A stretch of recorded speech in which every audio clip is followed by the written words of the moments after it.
2020년 베트남 하노이의 한 호텔에서 북한 고위급 인사가 사라졌습니다. 수행원들은 즉시 수색에 나섰지만 그는 이미 호텔 밖으로 빠져나간 뒤였습니다.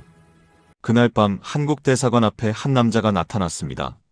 직원들은 그의 얼굴을 보고 굳어버렸습니다. 김정은이었습니다.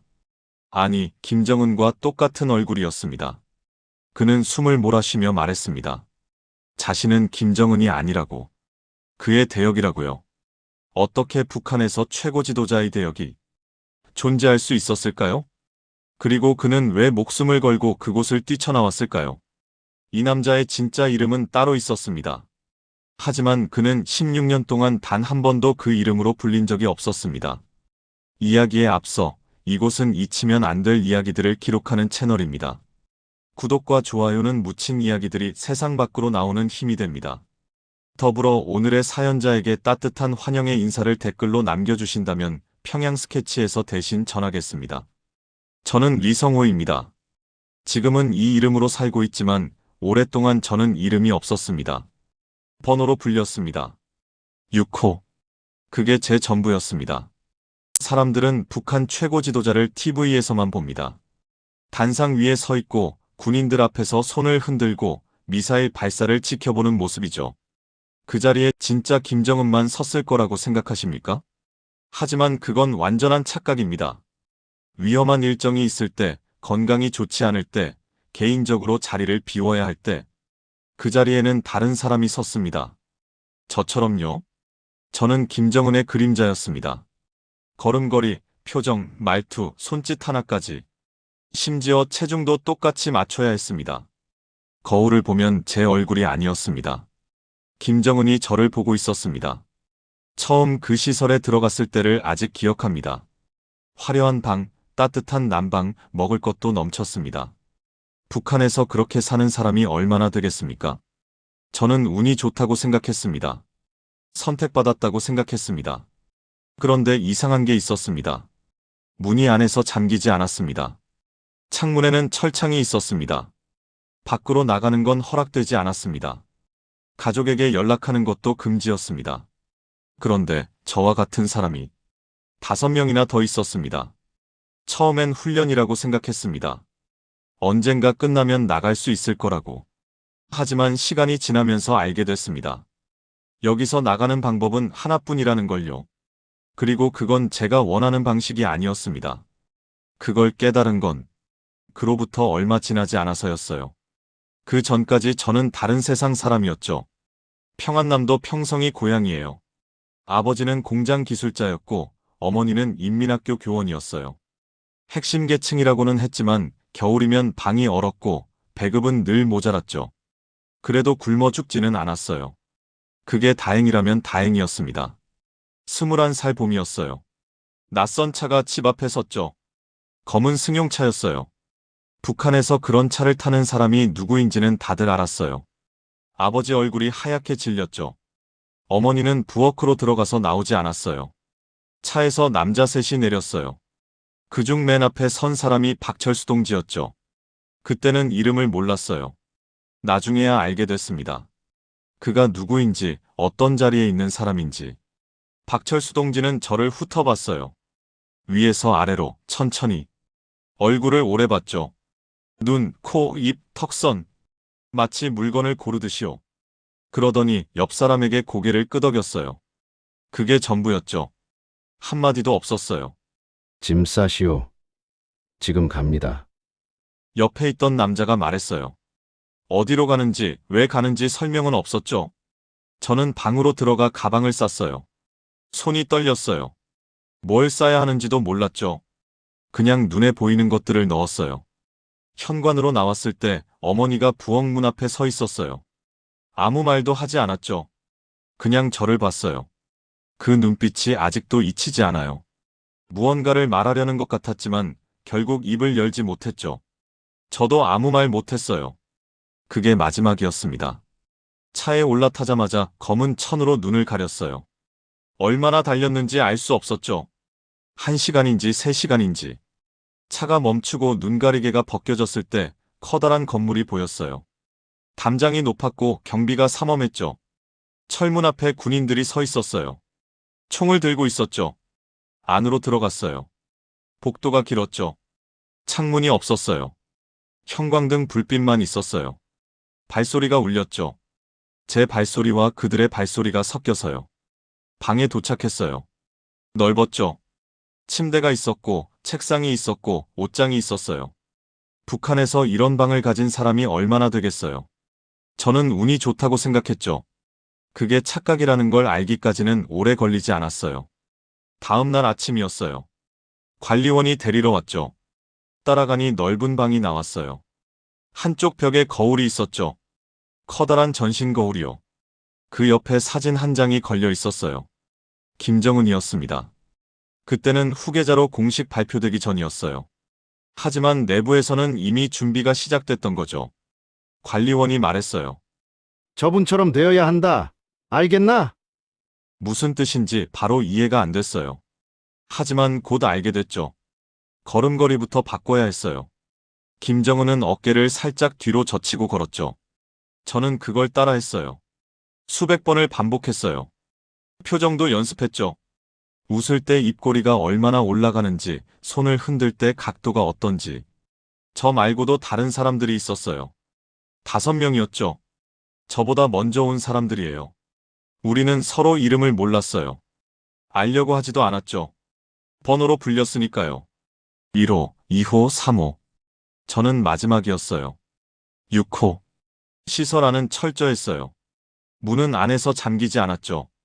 창문에는 철창이 있었어요. 밖으로 나가는 건 금지였어요. 가족에게 연락하는 것도요. 우리는 바깥 세상과 완전히 단절됐어요. 여기가 어딘지도 몰랐죠. 박철수 동지를 다시 본 건 일주일쯤 지나서였어요. 훈련장에 나타났죠. 우리 6명이 도열해 있었어요. 그는 천천히 걸으면서 한 명씩 봤어요. 아무 말도 하지 않았죠. 그냥 봤어요. 마지막에 저 앞에서 멈췄어요. 제일 비슷하군. 그게 그가 저에게 한 첫마디였어요. 칭찬인지 뭔지 알 수 없었죠. 그는 돌아서서 나갔어요. 관리원이 수군거렸어요. 장군님 어린 시절부터 경호를 맡아온 사람이라고. 그가 이 모든 일의 제일 윗사람 같았어요. 그때 알았어요. 이게 얼마나 큰일인지. 그리고 여기서 나갈 수 있는 방법이 있을까 하고요. 밤에 방에 누워서 천장을 봤어요. 어머니 얼굴이 떠올랐죠. 아버지도요. 다시 볼 수 있을까? 그 생각을 하면 잠이 오지 않았어요. 하지만 내색할 수 없었죠. 항상 감시가 있었으니까요. 어느 날 2호가 사라졌어요. 아침에 일어나니 그의 방이 비어 있었죠. 아무도 설명해 주지 않았어요. 점심시간에 그의 자리는 치워져 있었어요. 마치 처음부터 없었던 것처럼요. 저는 밥을 먹다가 멈췄어요. 숟가락을 든 손이 떨렸죠. 탈락하면 어떻게 되는 걸까? 아무도 말해주지 않았어요. 다만 한 가지는 확실했어요. 탈락이라는 말은 쓰이지 않았죠. 그냥 소멸이었어요. 소리 없이요. 그날 밤 거울 앞에서 김정은의 얼굴이 저를 봤죠. 저는 다짐했어요. 살아남아야 한다고. 무슨 수를 써서라도요. 살아남아야 한다는 다짐이 저를 버티게 했어요. 하지만 살아남는다는 게 대체 무엇인지 그때는 알지 못했죠. 눈앞에 보이는 건 거울 속 김정은의 얼굴뿐이었고 귀에 들리는 건 관리원의 지시뿐이었습니다. 2호가 사라진 뒤로 시설 안 공기가 완전히 달라졌어요. 식당에서 밥을 먹을 때도 아무도 입을 열지 않았죠. 숟가락이 그릇에 부딪히는 소리, 국물을 삼키는 소리만 울렸어요. 예전에는 가끔 눈이라도 마주쳤는데 이제는 그것조차 없었죠. 각자 고개를 숙인 채 밥을 입에 넣고 씹고 삼켰어요. 마치 기계처럼요. 훈련 강도가 눈에 띄게 높아졌어요. 하루 종일 거울 앞에 서서 김정은의 표정을 따라해야 했죠. 웃는 얼굴을 지을 때 입꼬리가 얼마나 올라가는지, 굳은 표정을 지을 때 눈썹 사이 주름이 어떻게 잡히는지, 고개를 끄덕일 때 각도가 몇 도인지. 모든 게 정해져 있었어요. 조금이라도 틀리면 처음부터 다시 해야 했죠. 관리원이 옆에 서서 지켜봤어요. 그의 눈은 차가웠고 입에서 나오는 말은 짧았죠. 다시. 그 한마디면 충분했어요. 저는 처음부터 다시 시작했죠. 몇 번을 반복했는지 셀 수도 없었어요. 다리가 저리고 허리가 아파도 멈출 수 없었죠. 멈추는 순간 무슨 일이 벌어질지 알 수 없었으니까요. 체중 관리는 더욱 엄격해졌어요. 매일 아침 눈을 뜨자마자 체중계 위에 올라가야 했죠. 관리원이 숫자를 확인하고 기록했어요. 김정은의 몸무게에 정확히 맞춰야 했어요. 오차 범위는 없었어요.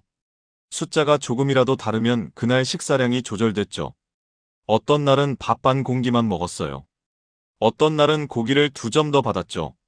제가 선택할 수 있는 건 아무것도 없었어요. 몸이 내 것이 아닌 느낌이었죠. 누군가가 저를 조종하는 것 같았어요. 먹는 것도, 자는 것도, 숨 쉬는 것도 모두 통제받았죠. 이로는 저보다 나이가 많은 사람이었어요. 30쯤 돼 보였는데 정확한 나이는 아무도 몰랐죠. 우리는 서로의 이름도, 나이도, 고향도 몰랐어요. 아는 건 번호뿐이었죠. 이로는 말이 거의 없는 사람이었어요. 훈련 시간 외에는 방에만 있었죠.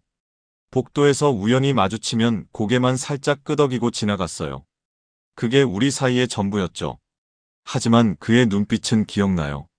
지쳐 있었어요. 이미 뭔가를 포기한 사람의 눈이었죠. 처음 왔을 때는 저도 비슷한 눈을 하고 있었을 거예요. 하지만 시간이 지나면서 달라졌죠.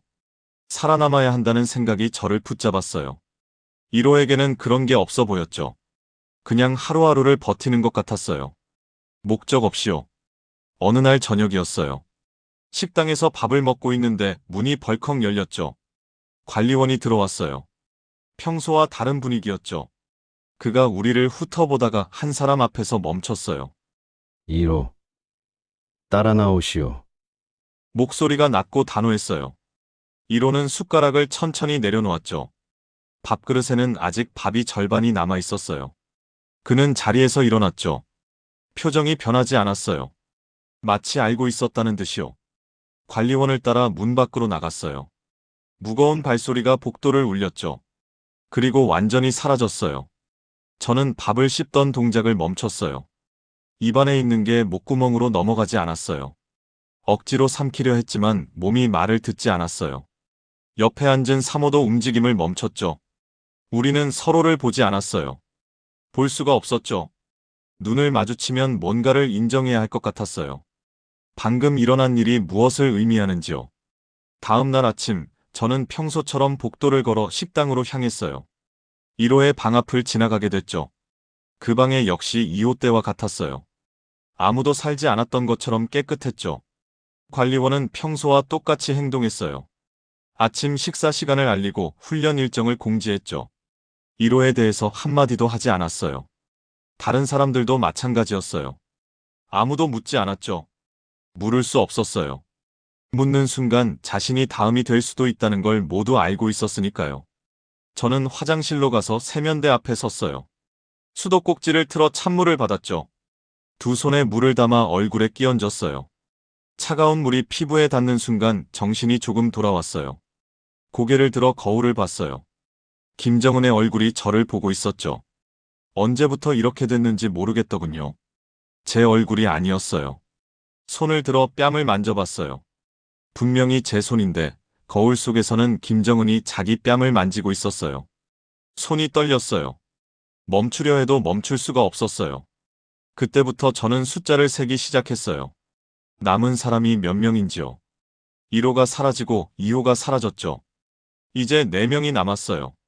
3호, 4호, 5호, 그리고 저. 우리는 서로를 더욱 경계하기 시작했죠. 복도에서 마주쳐도 고개를 돌렸어요. 식당에서도 최대한 떨어져 앉았죠. 각자 살아남기 위해 훈련에 매달렸어요. 다른 건 생각하지 않으려 했죠. 박철수 동지가 시설에 자주 나타나기 시작한 것도 그 무렵이었어요. 예전에는 한 달에 한두 번 정도 왔죠. 훈련장을 둘러보고 관리원과 몇 마디 나누고 가는 게 전부였어요. 그런데 이제는 거의 매일 왔죠.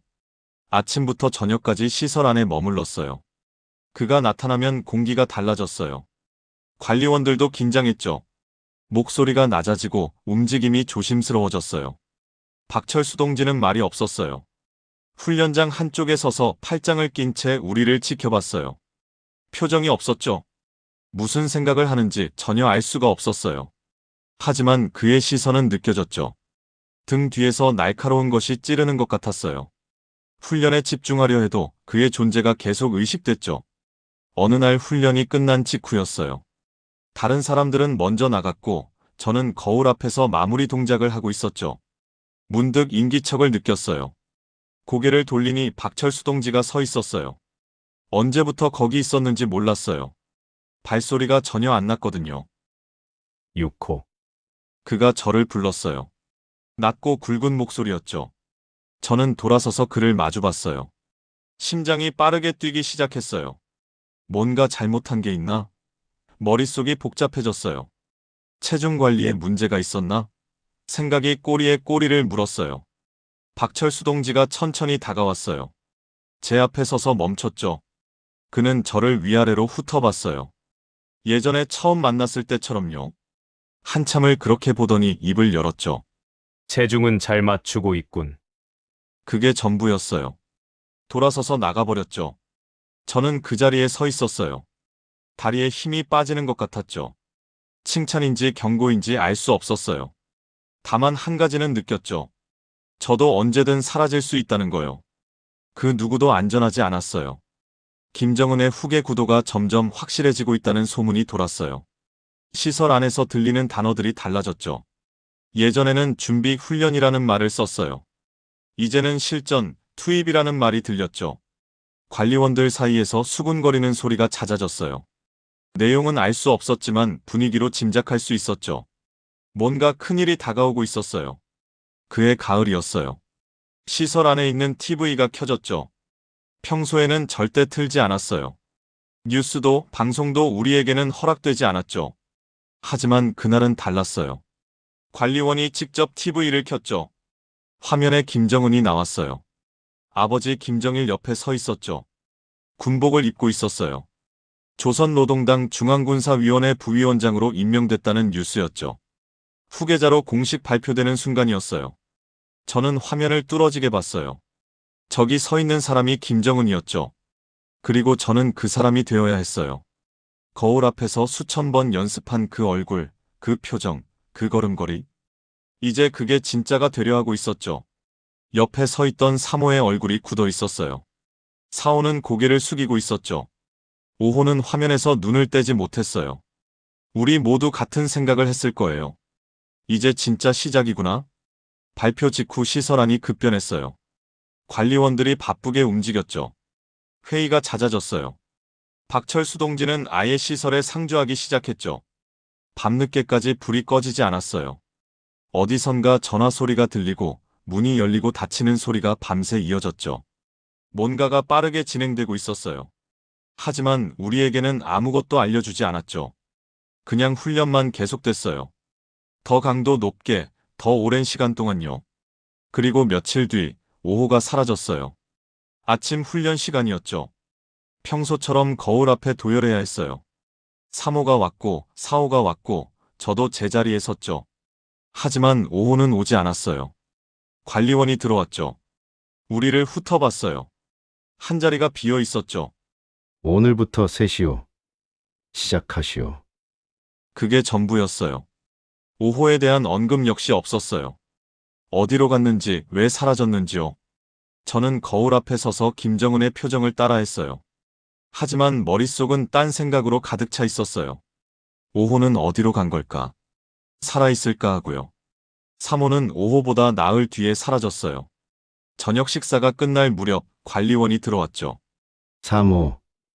나오시오. 3호는 숟가락을 들고 있던 손을 천천히 내려놓았죠. 자리에서 일어섰어요.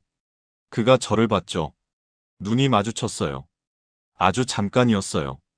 그 눈빛이 뭘 말하는지 알 것 같았어요. 두려움인지 체념인지 아니면 저에게 뭔가를 전하려는 건지. 하지만 저는 고개를 돌렸어요. 외면했죠. 그가 문 밖으로 나가는 소리가 들렸어요. 발소리가 복도에 울렸죠. 점점 멀어지다가 사라졌어요. 밥을 계속 먹었어요. 숟가락을 입으로 가져가고 씹고 삼켰죠. 옆에서 사오도 밥을 먹고 있었어요.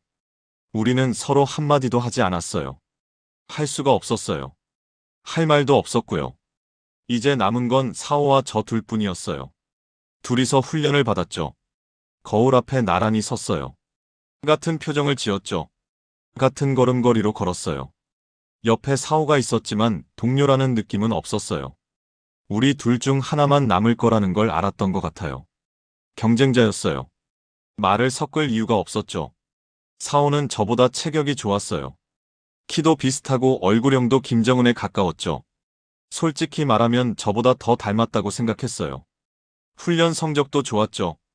걸음걸이도 자연스러웠고 표정 연기도 능숙했어요. 제가 밀리고 있다는 느낌이 들 때가 많았어요. 하지만 사오에게는 치명적인 약점이 하나 있었어요. 체중 조절이었죠. 김정은이 살이 찌는 시기에는 문제가 없었어요. 하지만 빠질 때가 문제였죠. 사오는 쉽게 빠지지 않았어요. 식사량을 줄여도 숫자가 좀처럼 내려가지 않았죠. 매일 아침 저울 위에 올라갈 때마다 관리원의 표정이 굳어졌어요. 사오도 그걸 알고 있었어요. 눈에 띄게 초조해졌어요.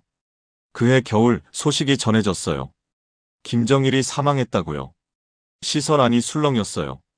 관리원들이 분주하게 움직였죠. TV가 다시 켜졌어요. 화면에는 장례 행렬이 나왔어요. 눈이 내리고 있었죠. 김정은이 눈물을 흘리며 연구차 옆에서 걷고 있었어요. 저는 그 화면을 보면서 이상한 기분이 들었어요. 저 자리에 내가 설 수도 있었겠구나. 아니, 언젠가는 서게 될지도 모르겠구나. 그 생각이 스쳐 지나갔죠. 공포인지 뭔지 알 수 없었어요. 그냥 멍하게 화면을 봤죠. 그 후 김정은이 최고 지도자가 됐어요. 모든 게 달라졌죠. 관리원이 우리를 불러 모았어요. 곧 투입된다. 몸과 마음 준비를 더 철저히 하시오. 짧은 말이었지만 무게가 있었죠. 드디어 실전이 시작되는 거였어요. 저는 긴장했죠. 손바닥에 땀이 배었어요. 하지만 동시에 이상한 안도감도 있었죠. 여기까지 살아남았다는 안도감이요. 4명이 사라지고 저와 사오만 남았어요. 둘 중 하나가 최종 선택될 거였죠. 아직 끝난 게 아니었어요. 그런데 상황이 급변했어요. 김정은이 갑자기 살이 빠졌어요. 건강 문제라는 소문이 있었어요. 정확한 건 아무도 몰랐죠. 다만 한 가지는 확실했어요. 우리도 맞춰야 한다는 거요. 저는 식사량을 줄였어요. 배가 고팠지만 버텼어요. 아침마다 저울 위에 올라갈 때마다 숫자가 조금씩 내려갔어요. 관리원이 고개를 끄덕였어요. 저는 안도했죠. 하지만 사오는 달랐어요. 숫자가 내려가지 않았어요. 식사를 거의 하지 않았는데도요. 매일 아침 저울 앞에서 사오의 얼굴이 굳어졌어요. 관리원의 표정도 점점 어두워졌죠. 사오는 알고 있었을 거예요.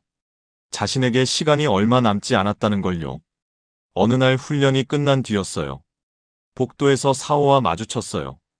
평소 같으면 그냥 지나쳤을 거예요. 하지만 그날은 사오가 먼저 말을 걸었어요. 동무는 잘 빠지더군요. 목소리가 낮았어요. 지쳐 있었죠. 저는 뭐라고 대답해야 할지 몰랐어요. 사오가 힘없이 웃었어요. 부럽소. 그 말을 끝으로 사오는 자기 방으로 들어갔어요. 저는 복도에 서서 그의 뒷모습을 봤어요. 어깨가 축 처져 있었어요. 발걸음이 무거웠죠. 예전에 봤던 1호의 모습이 떠올랐어요. 이미 포기한 사람의 모습이었어요. 그날 밤 저는 잠을 이루지 못했어요. 며칠 뒤 아침이었어요. 평소처럼 일어나 세면을 하고 식당으로 갔죠. 사호의 자리가 비어 있었어요. 밥그릇이 놓여 있지 않았죠. 저는 멈춰 섰어요. 알고 있었지만 막상 보니 가슴이 내려앉는 것 같았죠. 관리원이 들어왔어요. 오늘부터 6호 자네 혼자요. 앉으시오. 사호에 대한 말은 없었어요. 저는 자리에 앉았어요. 저 혼자였어요. 6명 중에 저만 남았어요. 식사를 마치고 훈련장으로 갔어요. 거울 앞에 섰죠. 김정은의 얼굴이 저를 봤어요. 이제 이 자리에 서는 건 저 하나뿐이었죠. 다른 누구도 없었어요. 거울 앞 6자리 중 5자리가 비어 있었죠. 그때 문이 열렸어요. 박철수 동지가 들어왔어요. 훈련장 안이 조용해졌죠. 관리원들도 움직임을 멈췄어요. 박철수가 제 앞에 섰죠. 한참을 내려다봤어요. 이제 동무밖에 없소. 낮고 무거운 목소리였어요. 감정이 느껴지지 않았죠. 앞으로 실수는 용납되지 않소. 알겠소? 저는 고개를 끄덕였어요. 목소리가 나오지 않았어요. 박철수 동지는 몇 초간 저를 더 보다가 돌아서서 나갔어요. 저는 거울 앞에 서 있었어요. 김정은의 얼굴이 저를 보고 있었습니다. 그 순간 깨달았어요. 저는 대체 불가능한 존재가 됐다는 걸요. 6명 중 유일하게 살아남은 사람이라는 걸요. 하지만 그게 좋은 건지 나쁜 건지 알 수 없었어요. 살아남았지만 이게 과연 살아있는 건지, 숨을 쉬고 있지만 제가 숨을 쉬는 건지 의문이 들었어요. 5명이 사라졌어요. 1호, 2호, 3호, 4호, 5호. 그들은 살아있을까요? 아니면 이미 생각하기 싫었어요. 하지만 생각이 멈추지 않았어요. 그들도 저처럼 가족이 있었을 거예요. 어느 날 갑자기 끌려와서 이름을 빼앗겼을 거고요. 번호가 됐죠. 그리고 사라졌어요. 흔적도 없이요. 저만 남았어요. 왜 저였을까요? 운이 좋았던 걸까요? 아니면 불행했던 걸까요? 어머니 얼굴이 떠올랐어요. 집 앞에서 저를 보던 그 눈빛이요. 무언가를 말하려다 입을 다물었던 그 모습이요. 아버지는 어떻게 됐을지, 집은 아직 그대로일지. 연락이 끊긴 지 오래됐어요. 살아있는지 죽었는지도 몰랐죠.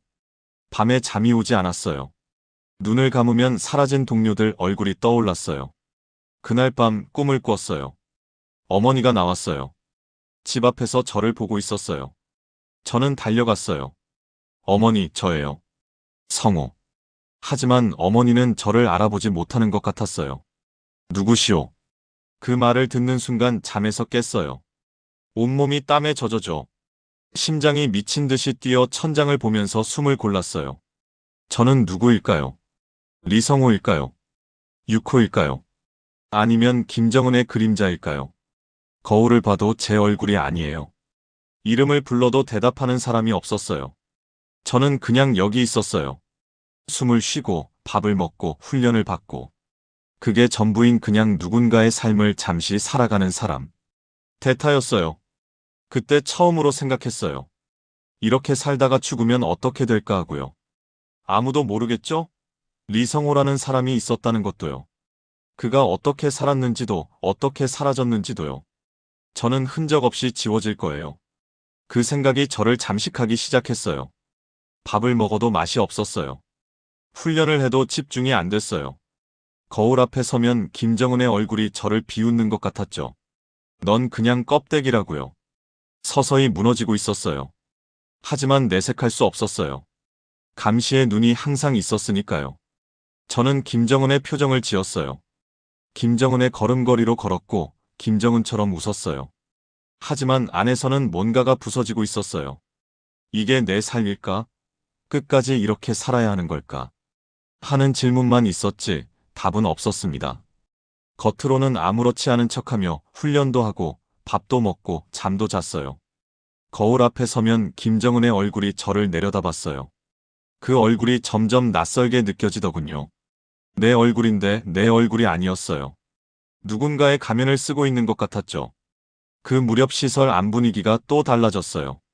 관리원들이 바쁘게 움직였죠. 회의가 잦아졌어요. 박철수 동지가 시설을 비우는 날이 많아졌죠. 예전에는 거의 매일 훈련장에 나타났는데 이제는 며칠씩 보이지 않았어요. 돌아오면 표정이 더 굳어 있었죠. 무슨 일이 생긴 게 분명해 보였어요. 하지만 저에게 알려주는 사람은 아무도 없었어요. 어느 날 밤이었어요. 방에 누워 천장을 보고 있는데 복도에서 발소리가 들렸어요. 평소와 다른 발소리였죠. 급하게 움직이는 소리였어요. 문 앞에서 멈추더니 문을 두드렸어요. 6호 나오시오. 관리원 목소리였어요. 한밤중에 불려나가는 건 처음이었죠. 심장이 빠르게 뛰기 시작했어요. 정말 무슨 일이 생긴 걸까? 나도 사라지게 되는 걸까? 온갖 생각이 스쳤죠. 복도를 따라 걸었어요. 어디로 가는지 말해주지 않았어요. 그냥 걸었죠. 작은 방 앞에서 멈췄어요. 관리원이 문을 열었죠. 저는 들어갔어요. 방 안에 박철수 동지가 앉아 있었어요. 책상 위에 서류가 쌓여 있었죠. 그가 고개를 들어 저를 봤어요. 앉으시오. 저는 맞은편 의자에 앉았죠. 박철수 동지는 잠시 저를 보다가 입을 열었죠. 최고 지도자 동지의 건강이 좋지 않소. 앞으로 동무가 나설 일이 많아질 거요. 철저히 관리하시오. 그게 전부였어요. 추가 설명은 없었어요. 하지만 그 말의 무게는 느껴졌죠. 김정은의 건강이 나빠지고 있다는 뜻이었어요. 그리고 그 자리를 제가 대신해야 한다는 뜻이었고요. 방을 나오면서 생각했어요. 김정은이 아프면 저는 더 자주 투입될 거라는 걸요. 위험한 자리에 더 많이 서게 될 거라는 걸요. 살아남았지만 그게 축복인지 저주인지 알 수 없었죠. 그 뒤로 투입 빈도가 눈에 띄게 늘었어요. 예전에는 한 달에 한두 번 정도였죠. 이제는 일주일에 두세 번씩 나갔어요. 군부대 시찰, 공장 방문, 간부 회의 참석. 김정은이 해야 할 일들을 제가 대신했죠. 처음 투입됐을 때를 아직 기억해요. 김정은의 옷을 입었죠. 그의 시계를 찼어요. 거울 앞에서 마지막으로 점검했죠. 관리원이 고개를 끄덕였어요. 준비됐다는 뜻이었죠. 차에 올라탔어요. 호위 차량이 앞뒤로 붙었고 군부대에 도착했죠. 내리는 순간 긴장이 됐어요. 수백 명의 군인이 도열해 있었죠. 모두 저를 봤어요. 아니, 김정은을 봤죠. 저는 김정은의 걸음걸이로 걸었어요. 어깨를 살짝 뒤로 젖히고 천천히 위험 있게요. 손을 들어 인사했죠. 군인들이 환호했어요. 만세 소리가 울려 퍼졌죠. 저를 향한 소리였어요. 아니, 김정은을 향한 소리였죠. 그 순간 이상한 기분이 들었어요. 저 사람들은 저를 몰랐어요. 리성호라는 이름을 들어본 적도 없을 거예요. 하지만 저를 향해 만세를 외치고 있었죠. 왜냐하면 제가 김정은의 얼굴을 하고 있으니까요. 얼굴 하나로 이 많은 사람을 속이고 있다는 기이한 느낌이 들었어요. 시찰이 끝나고 돌아왔어요. 김정은의 옷을 벗고 제 방으로 들어갔죠. 침대에 앉아 손을 봤어요. 아까 수백 명에게 손을 흔들었던 손이었죠. 근데 이상하게 아무런 감흥이 없었어요. 성취감도 자부심도요. 그냥 허탈했어요. 그 뒤로 투입은 계속됐어요. 횟수가 늘어날수록 저는 무뎌졌죠. 처음에는 긴장했지만 나중에는 그냥 일처럼 느껴졌어요. 김정은의 옷을 입고 그의 표정을 찍고 그의 걸음걸이로 걷는 것. 그게 제 일이었죠. 제가 누구인지는 중요하지 않았어요. 중요한 건 제가 김정은처럼 보이느냐였죠. 그러다 문득 생각했어요. 저는 뭘 하고 있는 걸까? 누구를 위해 이러고 있는 걸까? 답이 나오지 않았어요. 이대로 평생을 살아야 하나? 김정은의 그림자로, 누군가의 대역으로. 내 이름도 없이, 내 얼굴도 없이. 그렇게 살다가 죽는 건가 하고요. 박철수 동지는 여전히 저를 감시했어요. 24시간 붙어 있었죠. 하지만 단순한 감시자가 아닌 것 같았어요. 그도 이 체제 안에 갇혀 있는 사람 같았어요. 저처럼요. 다만 그는 제 감시자이고 저는 그의 감시 대상이었을 뿐이죠. 박철수 동지는 김정은의 어린 시절부터 경호를 맡아온 사람이었대요. 오랜 세월을 그 곁에서 보냈죠. 김정은의 지위가 올라갈수록 그의 지위도 올라갔어요. 지금은 경호대장이자 제 특별감시 책임자죠. 모든 결정이 그를 거쳐갔어요. 누가 살고 누가 사라지는지도요. 김정은의 건강은 계속 나빠지는 것 같았어요. 투입 횟수는 계속 늘어났어요. 어떤 주는 거의 매일 나갔죠. 몸이 지쳤어요. 하지만 쉴 수 없었죠. 쉬겠다고 말할 수 있는 처지가 아니었으니까요. 그러던 어느 날이었어요. 밤늦게 박철수 동지가 저를 불렀어요. 해외 일정이 잡혔소. 해외. 그 단어가 귀에 꽂혔어요. 저는 지금까지 북한 안에서만 활동했거든요. 국내 일정만 대신했어요. 해외는 처음이었죠. 베트남이요. 중요한 외교 행사가 있어. 박철수 동지가 설명했어요. 김정은의 건강 문제로 제가 가야 한다고요. 당에서 결정한 사안이니 절대 실수해선 안 된다고요. 저는 고개를 끄덕였어요. 방을 나와서 복도를 걸었어요. 머릿속이 복잡해졌어요. 해외라는 단어가 계속 맴돌았어요. 베트남, 북한 밖. 처음으로 이 땅을 벗어나게 되는 거였죠. 그때 이상한 생각이 스쳤어요. 거기서 도망치면 어떻게 될까?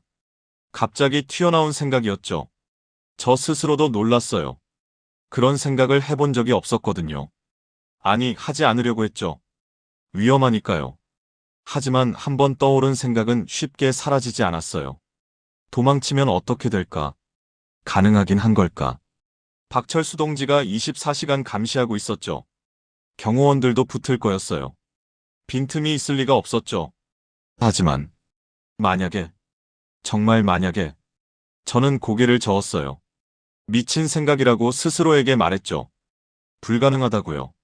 하지만 그날 밤부터 눈을 감으면 베트남이 떠올랐어요. 북한 밖의 세상이 떠올랐어요. 한 번도 가본 적 없는 곳이었죠. 하지만 거기에는 뭔가 다른 게 있을 것 같았어요. 며칠이 지났어요. 해외 일정 준비가 시작됐어요.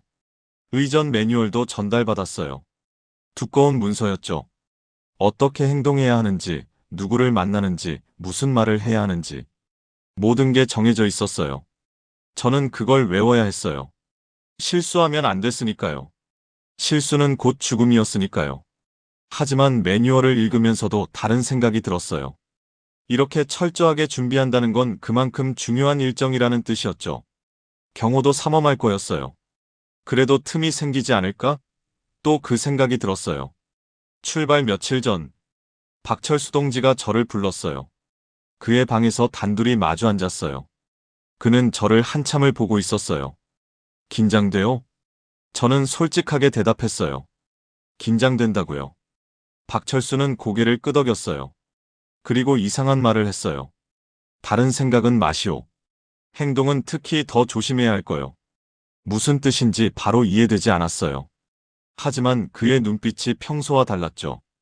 경고하는 것 같기도 하고 무언가를 말하는 것 같기도 했어요. 저는 대답하지 않았어요. 침묵만 길어졌죠. 박철수 동지가 혹시 알고 있는 걸까? 제 머릿속에 무슨 생각이 있는지를요. 아니면 그냥 경고였는지 알 수 없었죠. 하지만 한 가지는 확실했어요. 이번 일정이 평범하게 끝나지 않을 것 같다는 예감이었어요. 출발 전날 밤 짐을 쌌어요. 짐이라고 해봤자 별거 없었어요. 김정은의 옷, 김정은의 시계, 김정은의 물건들. 제 것은 아무것도 없었죠. 가방을 닫으면서 생각했어요. 이 가방 안에 리성호는 없구나. 침대에 누웠어요. 드디어 내일이면 비행기를 타요. 북한을 떠나죠. 처음으로요. 두려움인지 기대인지 알 수 없었지만 아마 둘 다였을 거예요. 어느새 새벽이 됐어요. 창문 밖이 희미하게 밝아지기 시작했죠. 저는 일어나 앉았어요. 그리고 결심했죠. 정확히 언제 결심한 건지는 모르겠어요. 어쩌면 처음 해외 일정 얘기를 들었을 때부터였을 수도 있죠. 아니면 그 전부터였을 수도 있어요. 중요한 건 그게 아니었죠. 저는 더 이상 그림자로 살고 싶지 않았어요. 김정은의 껍데기로 죽고 싶지 않았어요.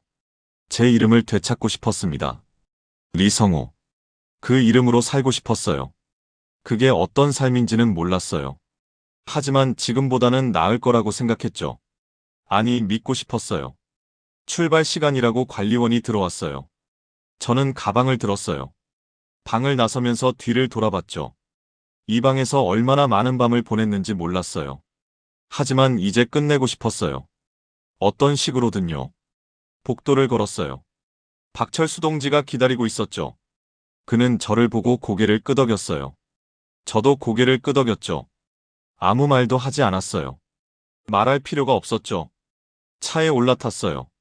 창밖으로 시설이 멀어졌어요. 다시 돌아오게 될지 아니면 이게 마지막 일지 알 수 없었지만 한 가지는 확실했어요.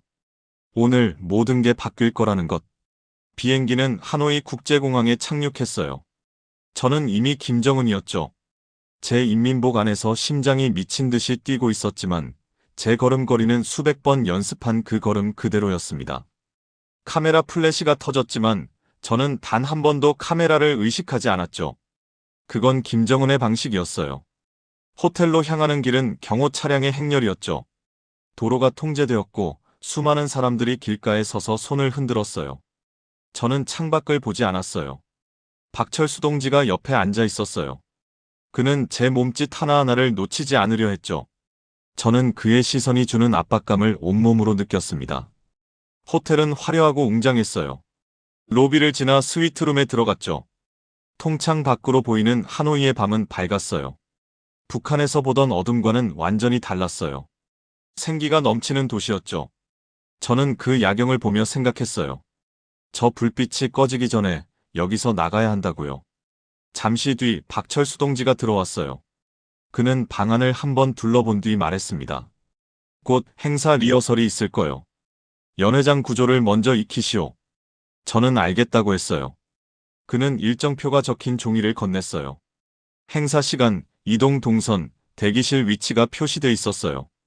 저는 그 종이를 자세히 봤어요. 어디서 시작해서 어디로 들어가고 어느 문으로 나가야 하는지. 동선을 머릿속에 넣었어요. 연회장으로 가기 위해 다시 엘리베이터를 탔어요. 이번에는 베트남 측 관계자들도 함께 탔죠. 그들은 영어와 베트남어로 이야기를 나눴어요. 저는 그 말들을 알아듣지 못했어요. 다만 표정과 손짓으로 분위기를 짐작할 수 있었어요. 긴장돼 보였어요. 중요한 행사라는 걸 알 수 있었죠. 엘리베이터 문이 열리자 넓은 연회장이 보였어요. 안으로 들어가는 순간 차가운 공기가 느껴졌어요. 에어컨이 강하게 돌아가고 있었어요. 천장에는 조명이 여러 개 달려 있었어요. 한쪽에는 단상이 있었고 반대편에는 출입문이 여러 개 있었어요. 테이블 위에는 아직 덮개가 씌워진 접시들이 줄지어 놓여 있었어요. 리허설은 빠르게 진행됐어요.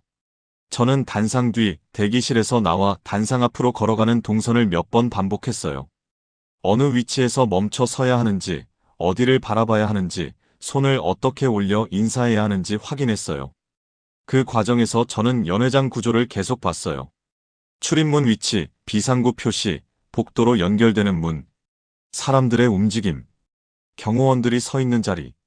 머릿속에 순서대로 넣었어요. 어느 문이 가장 가까운지, 어디가 사람들이 적은지 눈에 들어왔습니다.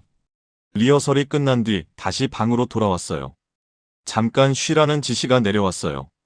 하지만 눕지는 않았어요. 방 안을 왔다 갔다 했죠. 가방을 다시 열어봤어요. 안에는 여전히 제 것이 없었어요. 저는 가방을 닫았어요. 거울 앞에 섰어요. 김정은의 얼굴이 보였어요. 넥타이를 고쳐 매면서 생각했어요. 오늘 아니면 기회가 없을지도 모른다고요. 저녁이 되자 본행사가 시작될 시간이 다가왔어요. 복도에는 움직임이 많아졌어요. 수행원들이 오가고 베트남 측 직원들이 서류와 장비를 옮겼어요. 경호원들도 각자 자리로 이동하고 있었어요. 박철수 동지가 방 앞에서 기다리고 있었어요. 그는 저를 한번 보고 말했습니다. 이제 가자고요. 저는 문을 나섰어요. 경호원 둘이 앞에 서고 둘이 뒤를 따랐어요. 우리는 전용 엘리베이터를 타고 연회장 층으로 내려갔어요. 연회장 앞 복도에는 사람들이 모여 있었어요. 통역, 수행원, 행사 관계자들이었죠. 모두 긴장한 표정이었어요. 저는 미리 정해진 순서대로 단상 뒤 대기실로 들어갔어요. 문이 닫히자 바깥 소리가 조금 줄어들었어요. 대기실에는 의자 몇 개와 음료가 놓여 있었고 벽에는 시계가 걸려 있었어요. 초침이 하나씩 움직이고 있었어요. 저는 자리에 앉아서 손을 한번 모아 쥐었다 폈습니다. 숨을 천천히 들이쉬고 내쉬었어요. 곧 박철수 동지가 들어왔어요. 곧 입장한다고 했어요. 그의 말에 저는 자리에서 일어났어요. 문 밖에서 사회자의 목소리가 들렸어요. 베트남어와 한국어가 섞여 있었어요. 카메라 셔터 소리도 들렸어요. 박철수 동지는 문을 열어 저를 앞세웠어요. 저는 단상 뒤에서 앞으로 걸어 나갔어요. 조명이 눈을 비췄어요. 객석에는 많은 사람들이 앉아 있었어요. 카메라가 저를 향하고 있었어요. 저는 매뉴얼대로 손을 들어 인사했어요. 행사는 정해진 순서대로 진행됐어요. 환영사, 답사, 건배, 제의, 기념 촬영. 저는 준비된 대로 움직였어요. 머릿속은 차갑게 유지하려고 했어요. 동선에서 벗어나면 안 됐어요. 동시에 머릿속 다른 곳에서는 탈출할 수 있는 순간을 세고 있었어요. 연회장에는 출입문이 여러 개 있었지만 대부분 경호원과 스태프가 지키고 있었어요. 쉽게 움직일 수 있는 곳은 많지 않았어요. 하지만 한 곳이 눈에 들어왔어요. 단상 옆에 있는 좁은 문이었어요. 비상구 표시가 달려 있었죠. 그 앞에는 사람들이 거의 없었어요. 기념 촬영이 이어졌어요. 사람들은 단상 앞으로 나와 제 옆에 섰어요. 플래시가 계속 터졌어요. 그 사이사이로 저는 시선을 살짝 움직여 비상구 쪽을 확인했어요. 경호원 2명이 멀리 서 있었어요. 바로 앞을 지키고 있지는 않았어요. 촬영이 끝난 뒤 음악이 나왔어요. 참석자들이 서로 잔을 부딪히고 대화를 나누기 시작했어요. 연회장 안이 조금 어수선해졌어요. 사람들의 움직임이 늘어났어요. 웨이터들이 음식과 음료를 나르고 있었어요. 카메라도 여기저기 옮겨 다녔죠. 그때였어요. 조명이 일부 바뀌었어요. 무대 쪽 조명이 줄어들고 연회장 전체를 비추는 조명이 켜졌어요. 소리가 커졌어요. 사람들은 웃으며 말을 섞고 있었어요. 이 와중에 제가 어디 있는지 정확히 보는 사람은 줄어들었어요. 저는 잔을 들고 사람들과 몇 마디 말을 나누는 척 했어요. 통역이 옆에 서 있었어요. 저는 시선을 한번 비상구 쪽으로 돌렸어요. 여전히 그 앞에는 사람이 많지 않았어요. 경호원들은 다른 방향을 보고 있었죠. 손에 들고 있던 잔을 일부러 살짝 기울였어요. 잔이 엎어지면서 음료가 바닥에 쏟아졌어요. 주변 사람들이 놀라서 저를 봤어요. 저는 표정을 유지한 채 말했어요. 미안하오. 통역이 급히 말을 옮겼어요. 베트남 측 인사가 괜찮다고 웃으며 말했어요. 웨이터가 다가와 바닥을 닦기 시작했어요. 순간 사람들의 시선이 잠시 아래로 향했어요. 그 틈을 탔습니다. 저는 한 걸음, 두 걸음 옆으로 움직였어요. 경호원들이 바로 뒤에 있었지만 시선은 다른 곳에 쏠려 있었어요. 음악 소리와 사람들 목소리 때문에 발소리가 묻혔어요. 저는 단상 옆 비상구를 향해 천천히 걸었습니다. 비상구 문 앞에 서자 손잡이에 손을 올렸어요. 숨을 한번 들이쉬고 문을 열었어요. 예상보다 문소리가 크지 않았어요. 문이 닫히는 소리를 최소한으로 줄이려고 손으로 잡고 천천히 닫았어요. 문 너머에는 좁은 계단이 있었어요. 위로 올라가는 계단과 아래로 내려가는 계단이 갈라져 있었어요. 저는 망설이지 않고 아래로 내려갔어요. 발소리가 울리지 않도록 최대한 조심해서 내려갔어요. 손잡이를 잡은 손에 땀이 배어 있었어요. 한 층, 두 층 내려가자 출입문이 나왔어요. 작은 표시판에는 호텔 후문이라고 적혀 있었어요. 저는 문을 열어 밖으로 나갔어요. 밖은 호텔 뒤편 주차장이었어요. 조명이 있었지만 연회장만큼 밝지는 않았어요. 몇 대의 차량이 서 있었어요. 직원 몇 명이 담배를 피우고 있었어요. 저를 보고 잠시 멈칫했어요. 저는 아무 말도 하지 않고 걸음을 옮겼어요. 직원들이 무언가를 말했지만 알아듣지 못했어요.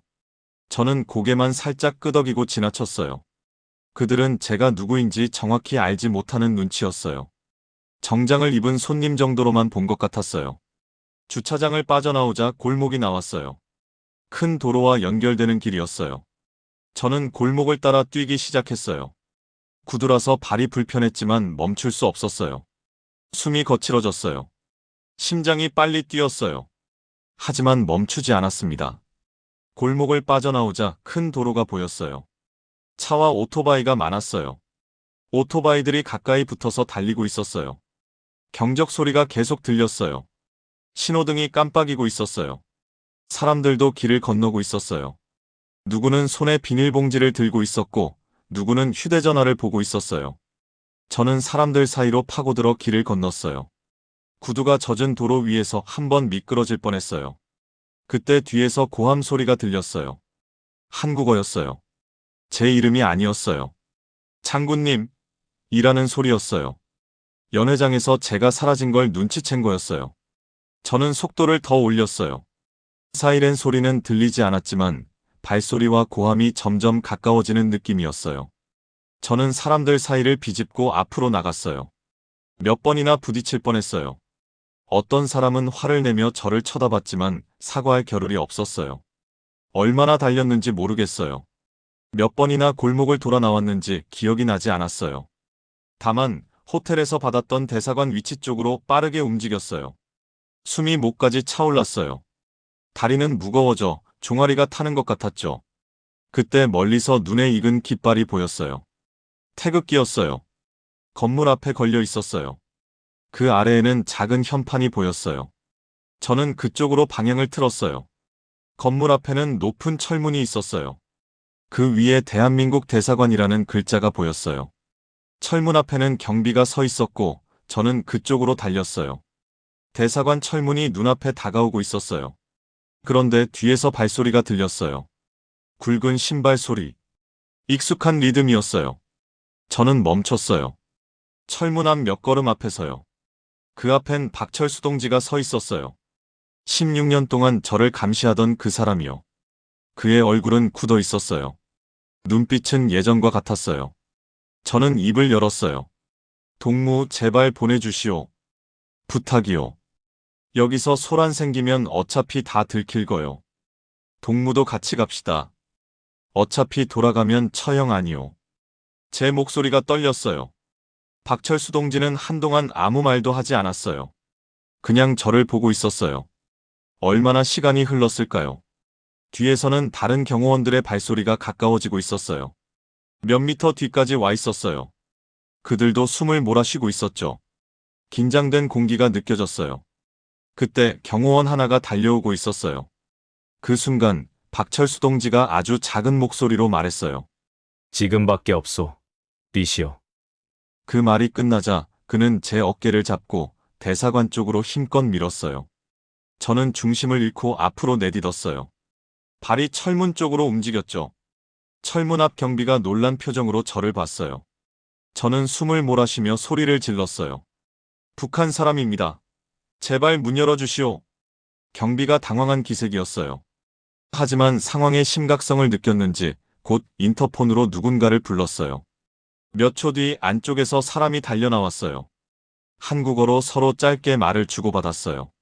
저는 그 사이에도 뒤를 몇 번이나 돌아봤어요. 박철수는 이미 뒤돌아서고 있었어요. 경호원들이 그 옆에 서 있었어요. 그들 얼굴에는 혼란이 섞여 있었어요. 누가 먼저 움직여야 하는지 판단하지 못하는 눈치였어요. 박철수는 그들을 제지하고 있었어요. 철문 안쪽에서 자물쇠가 돌아가는 소리가 들렸고 문이 열렸어요. 안쪽에서 한국인 직원이 뛰어나왔어요. 그는 저를 위아래로 훑어봤어요. 얼굴을 보는 순간 표정이 굳었어요. 김정은을 떠올린 것 같았어요. 여기서 뭐 하시는 겁니까? 그가 물었어요. 저는 숨이 찬 상태에서 겨우 말을 이었습니다. 저 김정은 아닙니다. 그냥 북한 사람입니다. 망명을 원합니다. 제 말이 끝나자 주변이 잠시 조용해졌어요. 직원은 저를 더 가까이 봤어요. 눈을 좁혔어요. 뒤에서 고함 소리가 다시 들렸어요. 북한 경호원들이 철문 쪽으로 다가오고 있었어요. 몇 명은 뭔가를 외치고 있었어요. 정확한 말은 들리지 않았어요. 하지만 긴박한 기색은 분명했어요. 대사관 직원이 결정을 내렸어요. 그가 저를 안쪽으로 잡아당겼어요. 저는 철문 안으로 들어갔어요.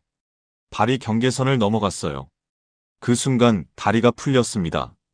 철문이 다시 닫히는 소리가 들렸어요. 안쪽에서 잠금 장치가 내려가는 소리도 들렸죠. 저는 철문 안쪽에서 숨을 몰아쉬고 있었어요. 철문 밖에서는 고함과 소란이 이어졌어요. 누군가는 철문을 두드리고 있었어요. 하지만 그 소리는 두꺼운 철문을 완전히 넘지는 못했어요. 저는 등을 철문에 기댔어요. 숨이 조금씩 가라앉기 시작했죠. 그때 깨달았어요. 살았다고요. 그리고 더 이상 김정은의 그림자가 아닐 수 있다고요. 한국 대사관 직원들이 저를 보더니 다들 걸음을 멈췄어요.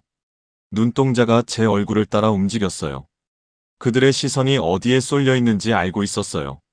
겉으로 보면 김정은이 들어온 것이나 다름없었으니까요. 한 직원은 문서처를 떨어뜨렸습니다. 다른 직원은 말을 하려다 멈췄죠. 어떤 반응을 해야 하는지 판단이 되지 않는 것 같았습니다. 저는 벽에 손을 짚고 숨을 고르고 있었어요. 직원이 가까이 와 조용히 말했습니다. 여기는 한국 대사관입니다. 지금부터는 한국 정부의 보호를 받게 됩니다. 안쪽으로 이동하시죠.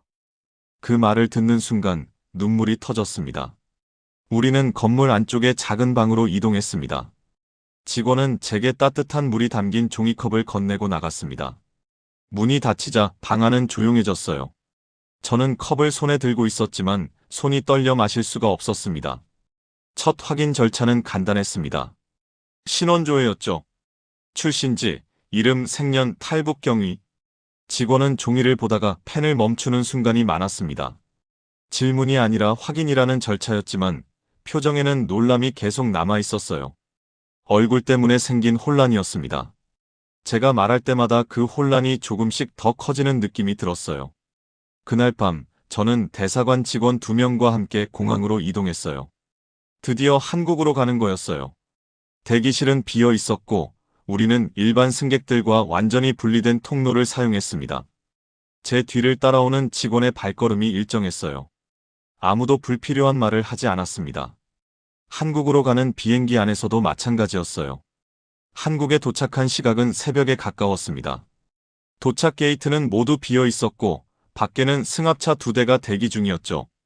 차에 올라타자 문이 자동으로 잠겼습니다. 국정원 조사시설은 회색 건물이었어요. 높은 담장이 둘러싸고 있었지만 안쪽 분위기는 병원에 더 가까웠어요. 저는 안내받은 방에서 휴대품을 모두 제출하고 기본 검사를 받았습니다. 조사는 엄격했지만 북한의 보위부 조사와는 완전히 달랐어요. 폭언도 없었고 구타도 없었어요. 그들은 저를 한 사람의 인격으로 대했습니다. 제가 말하는 모든 것을 귀에 깊게 들어줬죠. 북한에서라면 상상도 할 수 없는 일이었을 거예요. 조사관 3명이 마주 앉았고 저는 가운데에 앉아 있었습니다. 그들은 질문을 빠르게 던지지 않았습니다. 하지만 제가 김정은의 대역이라는 것을 증명하는 건 어려웠어요. 외모가 완벽했기 때문이죠. 저는 그들이 요구하는 대로 최고 지도자만이 알 수 있는 비밀 정보, 그의 습관, 가족 배경까지 모든 것을 말했어요.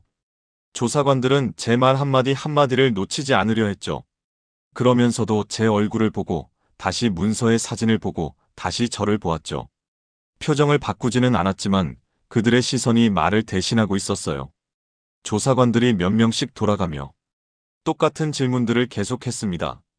출생지를 말씀해 주시겠습니까? 언제 선발되셨습니까? 역할을 다시 한번 정확히 설명해 주시겠습니까? 이해했습니다. 대사관보다 차분했지만 더 깊게 들어오는 질문들이 많았어요. 저는 일관되게 답했습니다.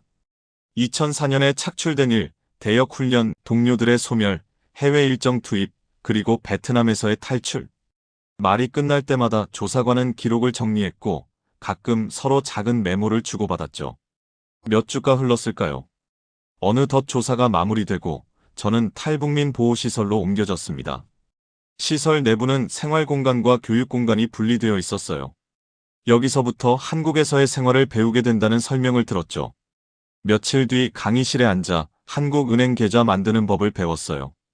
편의점 이용 방법, 대중교통 이용법, 휴대전화 개통 방법. 사람들은 옆자리 수강생과 작은 메모를 나누었지만 저는 말이 없었습니다. 표면적으로는 남들과 같은 자리에 앉아 있었지만 마음은 아직 한참 떨어져 있는 느낌이었거든요.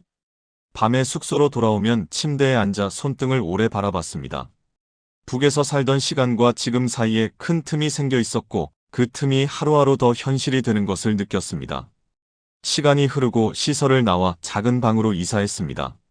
직장을 정해주는 기관의 안내를 받아 일을 시작했어요. 지하철 출근길에 서로 다른 사람들의 얼굴이 스쳐 지나갔습니다. 한국에 온 지 몇 년이 지난 지금 그동안의 일정을 떠올리면 빠르게 지나간 것 같기도 하고 아직도 중간 어딘가에 서 있는 것 같기도 했습니다. 베트남 한국 대사관 복도에서 직원들이 멈춰 서던 장면이 가끔 떠올라요. 그들의 표정 덕분에 제가 어떤 얼굴로 살아왔는지 다시 알게 되었으니까요. 또 한국 국정원 조사관들이 기록지를 잠깐 멈추던 순간도 떠오릅니다. 그 침묵은 제 과거가 어느 정도 무게를 갖는지를 보여주는 행동이었으니까요. 저는 지금 다른 얼굴로 살고 있습니다. 더 이상 누군가의 대역이 아닌 제 삶을 살고 싶었거든요. 식당에서도 거리에서도 어디서 해도 저를 알아보는 사람은 없었죠. 가끔 일을 마치고 집으로 돌아오면 박철수 동지가 떠올랐어요. 그가 저를 보내주지 않았다면 저는 지금쯤 북한으로 끌려가 비참한 최후를 맞았을 거예요. 저는 그 덕분에 저로 살게 되었죠.